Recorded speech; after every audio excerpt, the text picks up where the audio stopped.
ازيكم عاملين ايه؟ هنعمل مع بعض النهارده رز معمر فلاحي على اصوله. حلو جدا جنب اي صينيه بطاطس، صينيه فراخ، صينيه لحمه. هيمشي حلو قوي، وهعمله النهارده حلو وحادق. وهقولك ازاي يطلع معاكي مفلفل زي كده ويبقى طري برضو وطعمه زي القشطه. بجد هتدمنيه وهتعمليه على طول. تعالي دلوقتي اقولك المكونات اللي معانا ايه. هنجيب طواجن او صينيه بايركس او اي حاجه ممكن تحطيها في الفرن. هنغسل الرز كويس جدا وهننقعه شويه نص ساعه.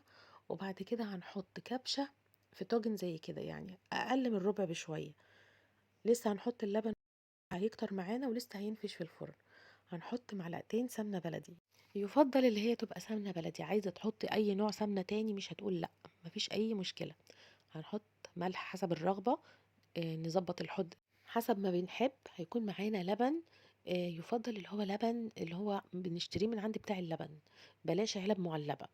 لبن بقشطته هنغليه وهنحط على الرز اللبن مغلي. هنحط معلقتين قشطة على الوش، هي دي اللي هتديها الوش المحمر والطعم بقى الجبار. هنقلب القشطة على الوش كده. وبعد كده نكون مسخنين الفرن كويس جدا، وهنحط الطاجن تحت على الأرضية حوالي ربع ساعة، لغاية بس ما نشوف ان الرز بيغلي وبدأ يتشرب، نروح نقلينه على الرف الوسطاني. كده هياخد الوش المحمر وهيستوي في نفس الوقت براحته. دلوقتي هنعمل طاجن الرز المسكر. نفس الطريقة ونفس المكونات، بس حاجات بسيطة بتختلف. بدل الملح حطينا سكر.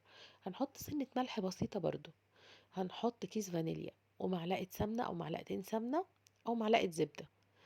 هنقلب كل ده في بعضه، وهنحط برضو اللبن اللي هو بقشطته مغلي.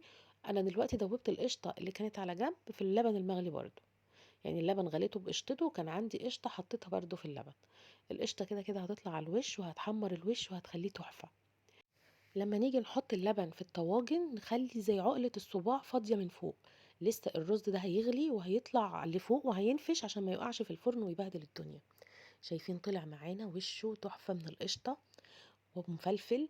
يعني قلبه كده بالمعلقة هتلاقوه مفلفل وحلو جدا. طريقة التسوية مهمة جدا في الرز المعمر. نسيبه يغلي من تحت حوالي 10 دقايق أو لغاية ما نشوف اللي هو بيغلي. أول ما نرفعه فوق يستوي براحته خالص والوش يتحمر وهيطلع مفلفل معانا زي كده. ممكن نعمل جنب الرز المعمر الحادق بقى صينية بطاطس. صينية فراخ في الفرن. ممكن نعمل لحمة، قطع لحمة مستوية وممكن نحطها جوه الرز.